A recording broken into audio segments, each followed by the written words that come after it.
This morning we began in the lectionary, which is the system of readings that are prescribed for each Sunday, a change in the epistle. We've been reading from Philippians, and today we begin with 1 Thessalonians. It is the very earliest letter, scholars believe, that Paul wrote. Therefore, it represents the very first words of the New Testament. We always give thanks to God for all of you and mention you in our prayers, constantly remembering before our God and Father your work of faith and labor of love and steadfast of hope in our Lord Jesus Christ. We constantly remember all of you. This was the infant church. This was the first one. And that's my segue. On this Heritage Sundays, we think about the unique, wonderful heritage of this congregation, which has been given into our care as we are stewards of that wonderful tradition. Paul knew, as he wrote to the Thessalonians, that it wasn't always easy. It's not easy any time to start a new congregation. Can you imagine what it was like for those intrepid Welsh settlers who pushed out here into this region? It was all forested. There were no open fields. There was Indian path out here. There was hardly anything out there, not in 1722. But they came here. Well, most of them came here, quite frankly, because of the Conestoga. Many of them, as I'll tell the stories, in the old country had been miners. And they came here knowing that they could mine for iron ore and sink shafts and use the river out here for mills, and eventually became the iron industry. Now there were other farmers as well, but it was land. They came here for land, for an opportunity that they didn't have. Even closer to Philadelphia, they came here. Yes, we know that it wasn't always easy in Paul's congregation in Thessalonica. There were differences of opinion. It was often a struggle back then. There's also a joy. That's what he says. It was a joy. And they were steadfast. That's what he says. And I would imagine that we could say the same about the people who founded this congregation. Most know the outline of our history. The majority of the people indeed came from Wales, and that's one reason we proudly display the Welsh flag on this west wall of the church. But I'd like today to, especially as I try to tell their story, not dwell on this building, but rather, since we have had a lot of focus in our congregation this summer and will continue to think about the churchyard that surrounds the building and the graves that lie there, I'd like to sort of call our attention to that this day. There are almost 400 people buried around us. I don't think we think about that too often as we come to church. It's this stately, lovely, picturesque old scene that we see outside. But then we remember that there are 400 who are all around us. The earliest grave is a grave of a 3-year-old girl. Her name was Mary Edwards, and she died in 1741, 3 years old. Now, at that time, in 1741, there was no church at all of any. Well, they probably worshipped in homes, and we have reference to a log building. You know, the earliest construction were log cabin kind of buildings, not very big. The congregation sort of could crowd in there, and that would be a place. And it was probably over on the other side of what is now 23, the main street. I won't get into all of what happened in those early years when the road was moved a little bit to where it is right now. What I want to remind you of is that the congregation in 1754 decided they needed a proper building. And therefore they started the building in 1754 that I refer to as the Colonial Stone Building. And as you came in, you probably have now seen this a couple Sundays. We have white flags out here. And you can see the outline of probing, where we probe and hit foundations 1 foot down. And we have to authenticate all of that, and there's still some question as I've written. But nonetheless, you can look out there and you can envision where that little church stood. It had a dirt floor originally and benches. It didn't have any pews. They couldn't afford a floor. It took 6 or 7 years until 1760 until they even had the interior finished. So it took a while to build this church. Later, they would add a chimney on the north side, a fireplace, and the stove inside. Little stove was a coal, not wood, coal burning stove that could keep the people there warm. We know that Bishop White was here, the founder of the Episcopal Church, first presiding bishop, first bishop of Pennsylvania, was here on a couple of occasions. One occasion, 50-some confirmations. Wow, in that little church, 50-some people. We know that that church was closed during the Revolutionary War for several years, like most of the churches, Episcopal churches, Church of England churches. I won't go into all of that history.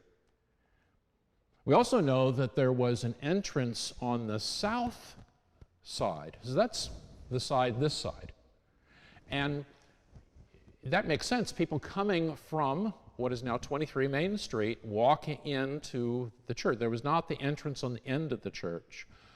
If you look at Old St. David's in Radnor, that church still stands from colonial times. You see a pattern very much like I think this church was. The entrance at St. David's is on the side of the church, not the end of the church, if you can put that, okay? Well, we'll get more and more information about that, including the question of, was it oriented as this is, north and south, or was it oriented in the traditional way, east and west, as all the graveyards? Even the Amish graveyards in Lancaster County are oriented east. Was the church oriented east? I think it was. And the foundations out there that we found out would indicate that it was. But what I really want to do today is tell the stories about 5 of the people who rest in the graveyard. Their stories go unheard. We forget who they are. The inscriptions on those stones out there are almost indecipherable. We hope that with the process that is currently underway, by next spring we'll be able to read them much better. Right now it's a challenge to go out and read them. First one I want to talk about is the grave of Nathan Evans, as he's called, the elder. It was said to be near the entrance of the Colonial Church, and you can clearly see it out there. It has a marble engraved slab and a crypt, that is, a raised area, raising the slab of brick around it. And it's located just a little bit out that way, and it's very prominent. You can almost read the inscription on this.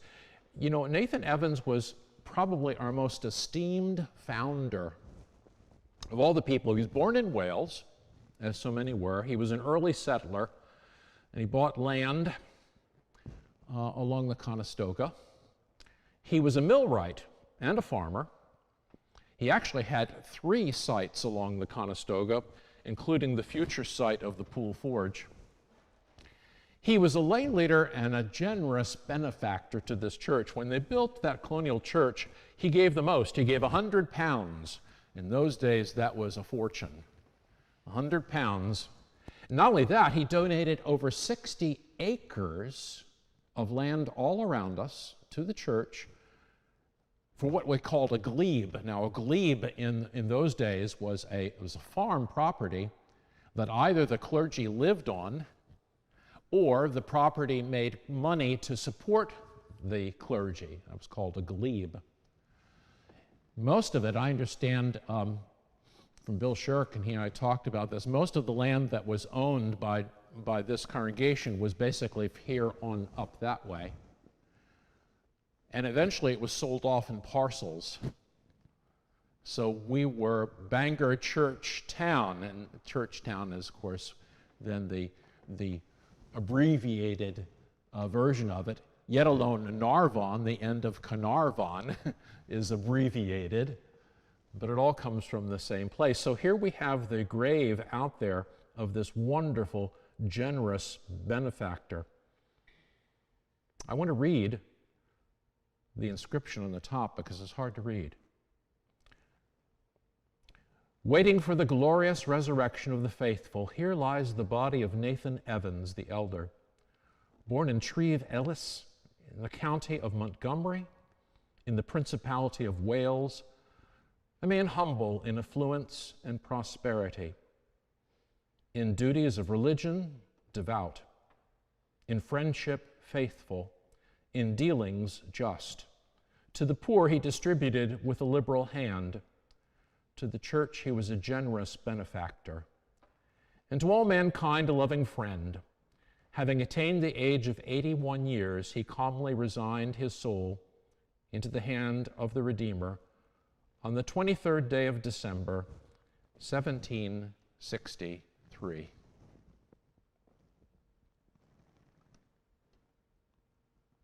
Second person is Ruth Adams Conway. If you would come down the little walkway from the street, you would pass by the two big trees a number of graves. And this is one of the graves that is lost. We know she's buried there, but her headstone is long gone. We understand she's buried, if you walk up, she's on the left side, on the other side of the tree. Ruth Adams Conway was the wife of William Conway. Her family, however, had Irish roots, and there's a wonderful story in the congregation as I've read so many of these reflections and memoirs this week. She had an Irish great-grandmother. During the epic time in the late 1690s, where the Battle of the Boyne took place in Ireland, between the forces of William of Orange and the Catholic forces under the Prince James. They had a battle there at the Boyne River, and she fled with a child. And there's a wonderful story of her swimming across the Boyne, carrying her child with her, handed down in the family. Well, that was a great-grandmother. Ruth was born also overseas. I'm not sure if it was in Ireland or in Wales, but she came to Cecil County. Now, Cecil County, Maryland, is just beyond south of Lancaster, in that area between York, between Delaware, okay, and Maryland. It's in the northern county of Maryland. And that's where they went originally. And she married there William Conway in 1771. He was from Denbigh, Wales. He became a veteran of the Revolutionary War as they lived there, in there, and he was also an iron forge operator in Elkton, Maryland. And then in 1800, they moved up here. Why did they move here? Well, they moved here because he was going to be working at our forge, and he actually started Pull Forge. They had 3 sons and 6 daughters. They had big families in those days, didn't they? 3 sons and 6 daughters. They moved here, and she died 30 years later in 1830. So as I said, her grave is unmarked. It's lost, but the Conways became an important family. There are many Conways buried back there and some over here. And the stained glass window is given by the Conway family. And they were the very first ones who did a planned gift. We have the Conway Fund, which is a special investment fund that gives us some limited income to work on all the things out there, the Conway family. So remember Ruth Adams Conway. Not far from the tomb of Nathan Evans, which I said was over here, is a similar tomb up almost under the trees and up by the wall. The tomb of the Jones family. There are several of them there. And a large tomb in the middle. You can read the slab for Lieutenant Colonel Jonathan Jones. He was the son of David and Elizabeth Davies Jones. His parents had bought land outside of Morgantown, and they had built an early forge there. One thing I uncovered this week, which I thought was fascinating, they owned black slaves. Now, we think of black slavery as something that was down south, but in this early colonial history, even Quakers owned slaves. Now, Quakers got rid of slavery by the 1750s, and by 40 years later, after the Revolutionary War, slavery was outlawed here in Pennsylvania. But in the early years, there were black slaves brought from Africa to Philadelphia. They were sold, and in small numbers, they served as household servants. The family was that well off, the Jones family, that they owned some of these. Jonathan Jones, their son, was born in 1738 and married Margaret Davies, another related name. When war broke out, the Revolutionary War in 1775, that is, remember Lexington and Concord in the spring, in April? Jonathan Jones formed a company of militia in northern Berks County. And very soon after that, they volunteered to go off with the army. You probably know all this history. There was an early campaign that fall to go up to Quebec. This is before the Declaration of Independence. And there are two armies, and he went with the Benedict Arnold, later to betray the country, up through Maine. It was a terrible slog through wilderness. And then another army from General Montgomery came up through the Lake Champlain. They got to Quebec, and there was a battle in a snowstorm on New Year's Eve in 1775. Montgomery was killed. Benedict Arnold was terribly wounded. The Americans were not successful. They retreated, and during the retreat, the story goes that Jonathan, who at that point was a major, Jonathan was wounded in a skirmish and lay in the snow all evening until the next morning, but survived. He came back here and sadly only lived a few more years and died in 1782, before the end of the actual end of the war. He was 44 years old, had been promoted as a lieutenant colonel. This is what his stone reads. Or no, I don't have an inscription on his stone. There is an inscription out there, we don't have it, but we do have that he was indeed of the Colonial, of the Continental line. That means he wasn't just militia, he was actually in the normal American Army, the Continental line. Not far from him is the grave of Annie Hughes. She was younger by 10 years and died earlier, but also at age 42. He was 44, she was 42. And she had died in 1772, before the war. Who was she? Her husband owned Pool Forge,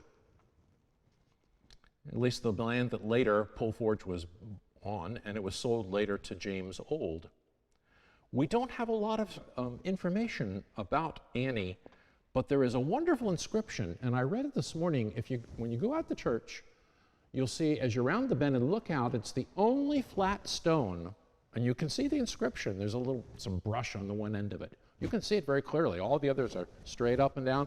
This is a flat stone, and this is what it says.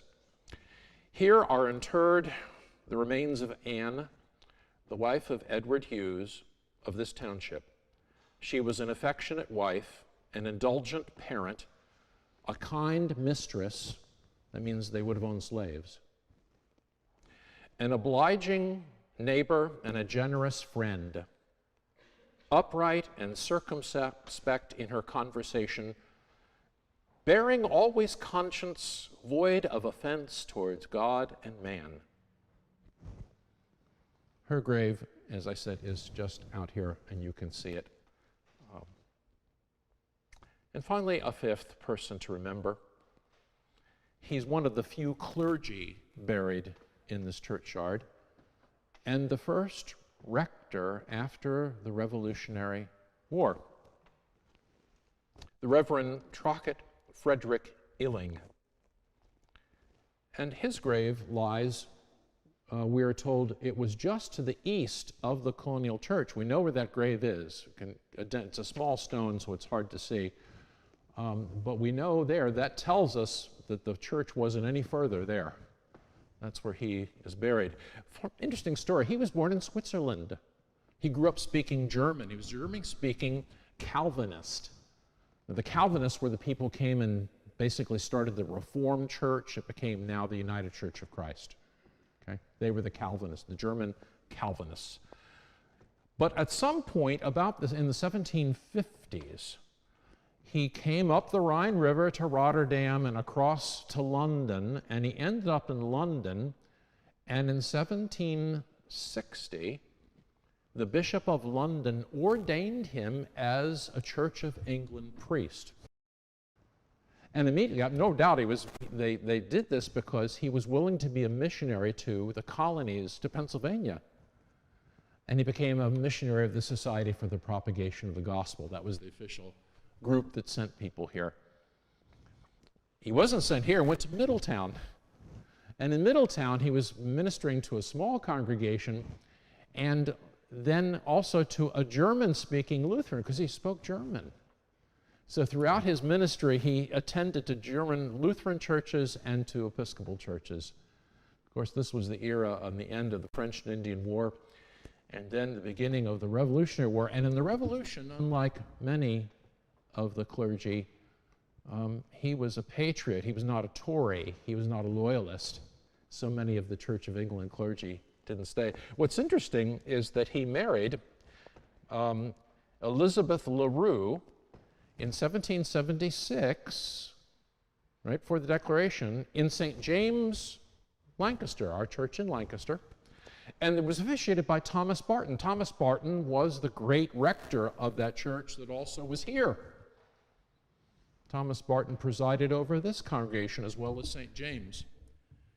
And Thomas Barton, who was a loyalist, a month later left and went to New York City, where he died, as so many loyalists had to leave their home.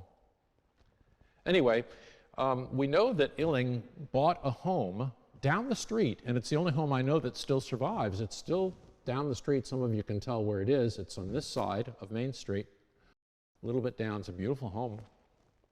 It was the home later owned by Robert Simpson, and some of you who go back in the congregation will remember Robert Simpson, who 70 years ago was very involved. I think we have a plaque over here on the side commemorating all of his work, especially in history and maintaining this congregation. He lived in that home.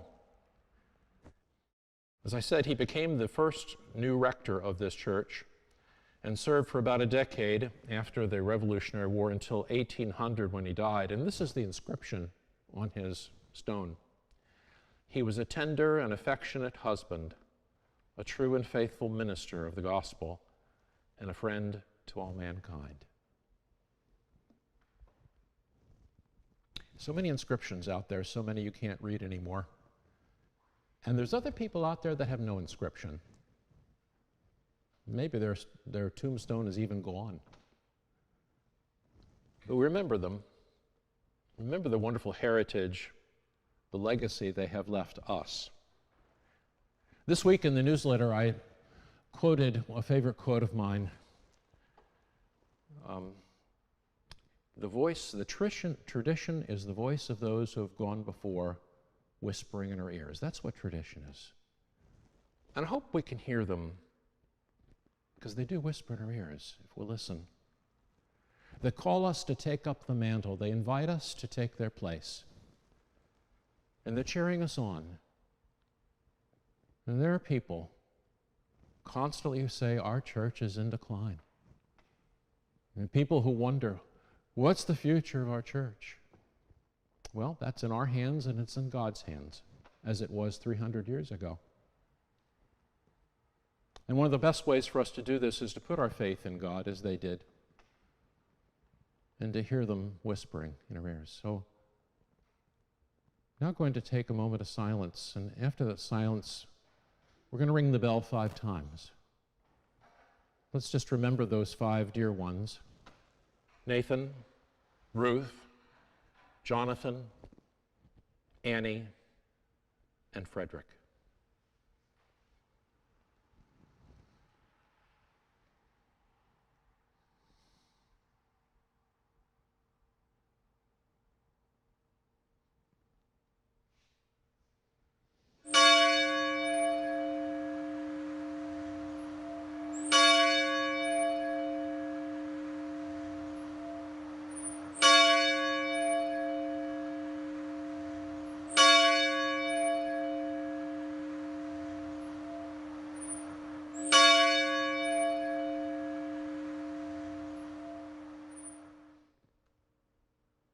We always give thanks to God for all of you and mention you in our prayers.